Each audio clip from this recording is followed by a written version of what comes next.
I want to just turn, though, and you'll have to forgive me, listening to the testimony has changed my line of questioning a bit, because this is very personal to me. I sit here right now because when good white people in this country heard bigotry or hatred, they stood up. Moving into my home community, we were denied housing because of the color of our skin. And there was white Americans from Bergen County who banded together to fight against racism, to fight against hate speech, to fight against people who had broad brush generalities about people based upon their ethnicity, based upon their origin, based upon their religion.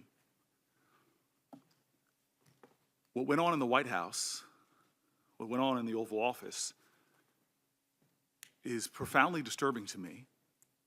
And I'll tell you this, I heard about it when I was in Puerto Rico, when it happened. And here I was there trying to help a community dealing with savage challenges. And I can't tell you how many Puerto Ricans brought up that conversation in the White House. I returned to Atlanta to go to the King Center Awards, and from the greatest luminaries from the Civil Rights Movement down to average Americans, this was on their mind.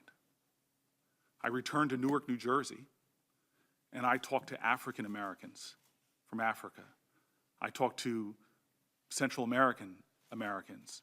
I talked to regular Newarkers, and this was top on their mind. Yesterday, I talked to the ambassador from Haiti, and to see all that they're doing as a result of this conversation. Now, I've been in the Oval Office many times, and when the commander-in-chief speaks, I listened. I don't have amnesia on conversations I had in the Oval Office going back months and months and months. And I've had individual meetings with the president, and I've had group conversations where there was, as you said, crosstalk. And why is this so important? Why is this so disturbing for me? Why am I, frankly, seething with anger? We have this incredible nation where we have been taught that it does not matter where you're from, it doesn't matter your color, your race, or religion, it's about the content of your character. It's about your values and your ideals. And yet we have a language that from Dick Durbin to Lindsey Graham, they seem to have a much better recollection of what went on. You're under oath. You and others in that room that suddenly cannot remember. It was Martin Luther King that said, there's nothing in this world more dangerous than sincere ignorance and conscientious stupidity. And so here we are in the United States of America. And we have a history that is beautiful and grand and also ugly, where from this nation to others, we know what happens when people sit by and are bystanders and say nothing. When Oval Office rhetoric sounds like social engineering, we know from human history the dangers of that. Our greatest heroes in this country spoke out about people who have convenient amnesia or who are bystanders. King said, a man dies when he refuses to stand up for that which is right. A man dies when he refuses to stand up for justice. A man dies when he refuses to take a stand. Elie Wiesel says, we must take side. Neutrality helps the oppressor, never the victim. Silence encourages a tormentor, never the tormented. Gandhi said, silence becomes cowardice. Cowardice when the occasion demands speaking out like Lindsey Graham did, and acting accordingly.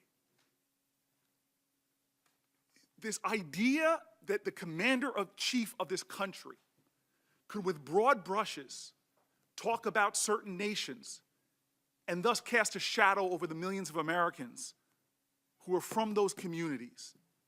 And that you could even say in your testimony the Norwegians were preferenced by him because they're so hardworking. I didn't. Excuse me, let me finish. Happy to. Let me just draw a connection of why that matters. I'm sure you remember the 6 words from our president, the 6 words that he said after Charleston, Virginia last summer. People marching with tiki torches and hate, when he said there are very fine people on both sides. very fine people on both sides. When the commander-in-chief speaks or refuses to speak, those words just don't dissipate like mist in the air. They fester. They become poison. They give license to bigotry and hate in our country. I know you're aware of a 2017 GAO report that found, and I quote, out of the 85 violent extremist incidences that resulted in death since September 12, 2001, far right-wing violent extremist groups were responsible for 73%. When I go through the Black Belt in the South, when I'm in Atlanta, black churches in Newark, they're concerned about jihadist Islamic terrorism. We watched the Twin Towers from Newark go down. But since 9/11, 85 violent incidents, 73% were with people that hold bigoted, hateful ideas about minorities. 1 American killed in Charleston, Virginia, and dozens injured. 9 Americans killed in a church shooting in Charleston, South Carolina by a white supremacist. An American killed and another wounded in Kansas after a white supremacist targeted them for their ethnicity, saying, "Get out of my country." 6 Americans killed and 4 others wounded in Wisconsin, where white supremacists targeted individuals for their religion. The commander-in-chief, in an Oval Office meeting, referring to people from African countries and Haitians with the most vile and vulgar language. The language festers. When ignorance and bigotry is allied with power, it is a dangerous force in our country. Your silence and your amnesia is complicity. Right now in our nation, we have a problem. I don't know if 73% of your time is spent on white supremacist hate groups. I don't know if 73% of your time is spent concerned about the people in fear in communities in this country, Sikh Americans, Muslim Americans, Black Americans. The fact pattern is clear of the threats in this country. I hurt. When Dick Durbin called me, I had tears of rage when I heard about his experience in that meeting. And for you not to feel that hurt and that pain and to dismiss some of the questions of my colleagues, saying I've already answered that line of questions when tens of millions of Americans are hurting right now because of what they're worried about what happened in the White House. That's unacceptable to me. There are threats in this country. People plotting. I receive enough death threats to know the reality. Kamala receives enough death threats to know the reality. Maisie receives enough death threats to know the reality. And I've got a president of the United States whose office I respect, who talks about the countries of origins of my fellow citizens in the most despicable of manner. You don't remember. You can't remember the words of your commander-in-chief. I find that unacceptable.